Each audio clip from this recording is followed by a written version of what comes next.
गांव वाली वर्सेस शहरी बहू की पार्टी ड्रेस। हे भगवान, ये गर्मी क्या कह रही है, कितनी ज्यादा तेज गर्मी हो गई है एकदम से ही। गुड मॉर्निंग माँ जी। गुड मॉर्निंग माँ जी, मैंने शौर्य और राघव जी दोनों के लिए टिफिन बना दिए हैं। अब आप कहो तो सभी का नाश्ता भी बना दूं क्या? हाँ बना दे, पूछती क्यों है। और हाँ सुन, गर्मी ज्यादा हो रही है तो आज चाय की जगह जूस बना देना। मेरे लिए बिना शुगर के जूस बनाना। वो क्या है ना कि मैं नो शुगर डाइट पर हूँ। अरे बहू, क्या होती है ये डाइट वाइट? बिल्कुल भी डाइटिंग वगैरह मत करना। तू तो पहले ही कितनी सुंदर है, ऊपर से गर्मी इतनी हो रही है कि बस पूछो नहीं। कोई डाइट वाइट मत करना, नहीं तो तबीयत भी खराब हो सकती है। नहीं माँ जी, नो शुगर डाइट से तबीयत खराब नहीं होगी और दुरुस्त रहेगी। चल तो तेरी मर्जी। सुन लिया ना तूने शालिनी, जाकर सभी के लिए नाश्ता बना दे। और हाँ, पराठों पर जरा लिमिट में घी लगाना। अपने गांव की तरह घी में डूबे हुए पराठे हम सबके आगे ना रख देना। गंगा की बात सुनकर शालिनी सभी के लिए नाश्ता बनाने को चली गई। माँ जी को मेरी फिक्र जरा सी भी क्यों नहीं है? बस इसलिए क्योंकि मैं गांव से आई हूँ। गांव से होना क्या कोई गुनाह है? शालिनी ऐसे ही खुद से ही बातें कर अपने दिल को हल्का करने लगी। शालिनी गंगा की बड़ी बहू थी, जिसको उसका बेटा गांव से शादी करके लाया था। शालिनी की एक देवरानी भी थी, जो कि शहर से ही आई हुई थी, और इसी वजह से गंगा शालिनी को कम और पूजा को ज्यादा महत्व देती थी।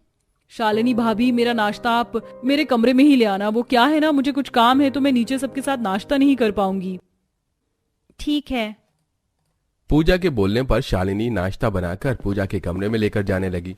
पहले उसने नीचे सबको नाश्ता दिया और फिर वो पूजा के कमरे में पहुंची, जहां पूजा अपनी डिजाइनर ड्रेसेस को निकालकर उन्हें चेक कर रही थी। आ गई आप, यहीं रख दीजिए।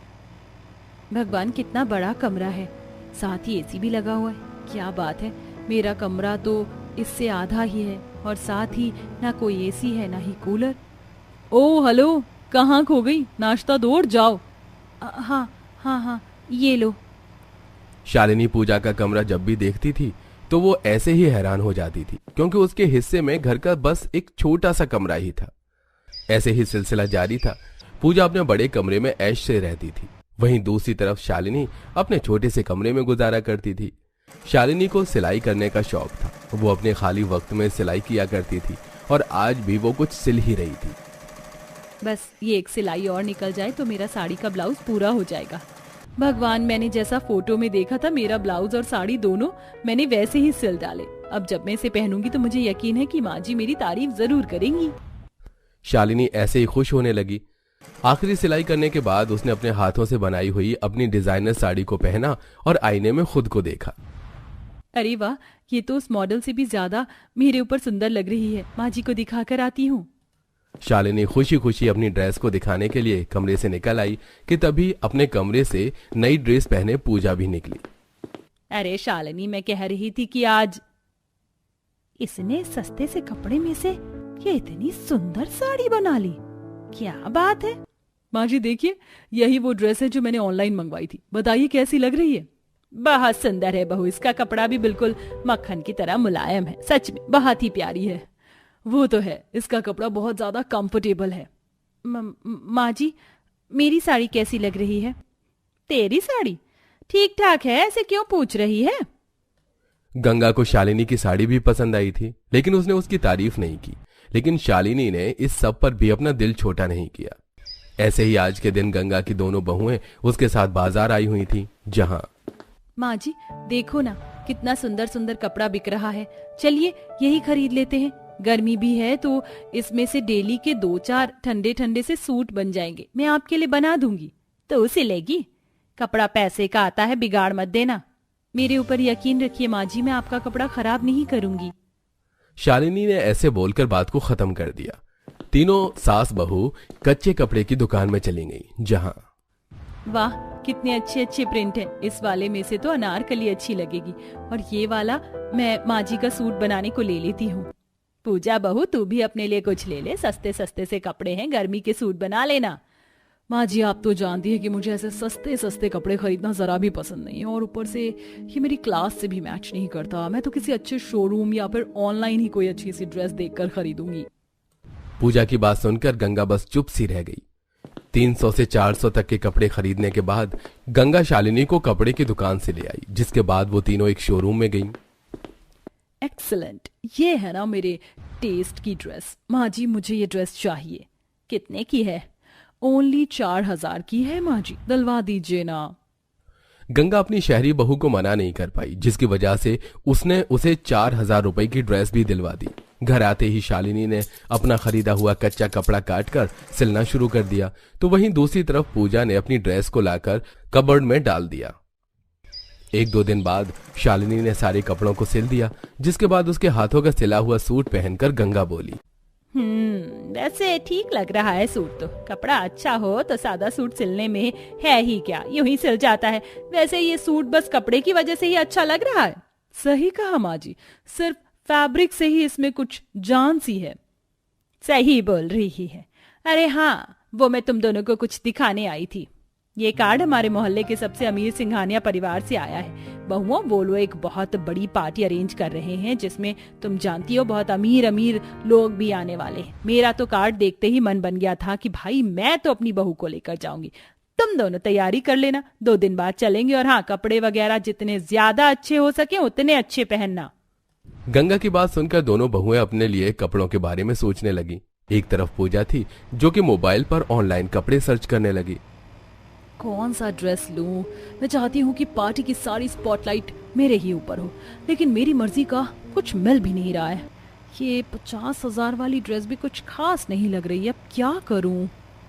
एक तरफ पूजा थी, जो महंगे महंगे ऑनलाइन कपड़े देख रही थी, तो वहीं दूसरी तरफ भले ही पार्टी अमीरों की है, लेकिन हम थोड़ी ही अमीर हैं। मैं तो अपने हिसाब से काम करूंगी। मेरे पास जो बेकार साड़ियां पड़ी हुई हैं, चलो उनसे कुछ बनाती हूँ। शालिनी अपनी इमेजिनेशन से ही अपनी ड्रेस बनाने को सोचने लगी। शालिनी ने अपनी ड्रेस बनाने के लिए घर में सारे बेकार बेकार से कपड़ों को इकट्ठा कर लिया। उसने अपनी सभी साड़ियां भी निकाल ली और अब इनमें से मैं एक फूला हुआ गाउन बनाऊंगी, जिस पर मैं अपने बगीचे के फूलों से सजावट करूंगी। लेकिन सारा सामान घर में नहीं है, मुझे थोड़ी सी नेट और थोड़े से मोती चाहिए। शालिनी ने हिसाब लगाकर कम से कम खर्चे में अपनी ड्रेस को बनाना चाहा। उसने बाहर से बस थोड़ी सी नेट और थोड़ी मोती वगैरह खरीद लिए, जिसके बाद साड़ियों वगैरह को मिलाकर वो अपने घर में ही अपना गाउन सिलने लगी।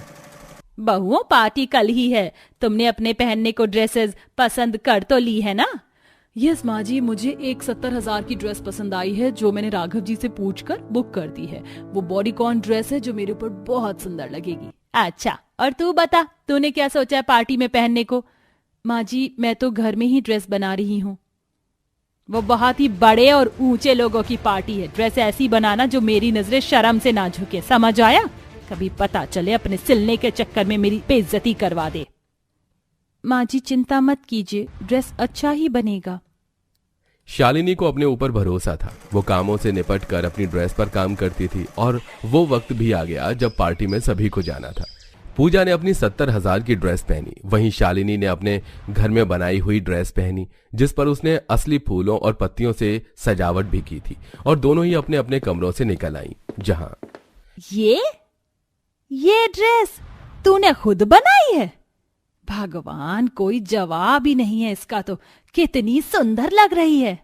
आपको अच्छी लगी माँ जी? चलिए अब पार्टी में चलते हैं। शालिनी की ड्रेस देखकर पूजा भी हैरान रह गई, तो वहीं गंगा काफी खुश थी। ऐसे ही पार्टी के जाते ही सभी की नजरें बस शालिनी की ड्रेस पर ही जम गई। अरे वाह, कितनी अच्छी ड्रेस है। कौन है ये ड्रेस तो लाखों रुपए की आई होगी। सभी लोग गांव के शालिनी की ड्रेस देखकर उसके दीवाने हो गए थे। बस फिर क्या था, आज के दिन अपनी कला से शालिनी ने लोगों के साथ अपनी सास का भी दिल जीत लिया। अब शालिनी के पास ऑर्डर पर कपड़े बनने को आते थे और गंगा भी शालिनी को पूरा सपोर्ट देती थी। तो वहीं अब पूजा भी बदल चुकी थी और सभी मिलजुल कर खुशी खुशी रहते थे। छोटे से मेकअप रूम में देवरानी रेशमा मेकअप कर रही है, साथ में उसका हस्बैंड मेकअप किट लिए खड़ा है। तभी गोलू आता है और पाउडर हाथ में लेकर कहता है, चाची आपके पास तो मेरी माँ से भी ज्यादा सामान रखी है, मैं आपका ये वाला पाउडर लगा लूं? इसे लगाने से मैं भी गोरा हो जाऊंगा। चुपचाप से मेरा सामान यहाँ रखो और भागो यहाँ से। और तुम देख क्या रहे हो? ये छोटा सा रूम, इसे तुम मेकअप रूम बोलते हो? यहाँ तो मेरा सामान रखने की भी जगह नहीं है। मैंने अपना सारा सामान उस कार्टन में रखा है। ऊपर से ये बदमाश आकर मेरे सामानों को हाथ लगाता रहता है। आखिर कब बनवाओगी मेरे लिए बड़ा मेकअप रूम जैसे मेरे मायके में था? अरे थोड़ा शोर मचाना कम करो, अगर घर वालों ने सुन लिया तो क्या सोचेंगे? भाभी भी तो पिछले 10 सालों में इसी अपने छोटे से मेकअप रूम में एडजस्टमेंट कर रही है ना। उस गरीब की किस्मत अच्छी है कि ससुराल में उसे ये छोटा ही सही पर मेकअप रूम तो मिला, वरना मायके में तो उसके पास वो भी नहीं था और ये अब मुझे दे दिया। पर मैं गरीब नहीं हूँ, आई बात समझ में? और तू अभी तक भागा नहीं यहाँ से? नाराज रेशमा बेचारे गोलू को एक थप्पड़ लगाकर अपने मेकअप रूम से बाहर कर देती है। ये देख पूरा परिवार जमा हो जाता है। रेशमा, ये क्या बदतमीजी है? तुम्हारी हिम्मत कैसे हुई मेरे बेटे को मारने की? आपके बेटे ने मेरी नाक में दम कर दिया है। एक तो मेरा इतना छोटा सा मेकअप रूम है, उसमें मेरा दम घुटता है और ये आकर मुझे और परेशान करता है। अब मैं उस छोटे से मेकअप रूम में और तैयार नहीं हो सकती, मुझे वो गेस्ट रूम चाहिए। उसे मेकअप रूम बनाओ मेरा, नहीं तो मैं मायके चली। माँ, रेशमा सही कह रही है, इतना छोटा सा मेकअप रूम है, उसे स्टोर रूम बना दो। घर में हो रहे रोज कलेश की वजह से शांति गेस्ट रूम को मेकअप रूम में बदलने का फैसला लेती है। भैया, यहाँ पर मेरा बड़ा सा शीशा लगेगा और लाइट भी बड़ी होनी चाहिए सारी। और हाँ, यहाँ पर कुछ ड्रॉर बना दो और ये कबर्ड होना चाहिए और इसमें लॉक वाला सिस्टम भी रखना। रेशमा, तुम तो बहुत अच्छे से इस मेकअप रूम को तैयार करवा रही हो और तुम्हारा ये मेकअप रूम तो बहुत ज्यादा बड़ा है। यहाँ तो हम दोनों का सामान आ जाएगा। एक बार ये मेकअप रूम बन जाने दो, फिर हम दोनों देवरानी जिठानी से आराम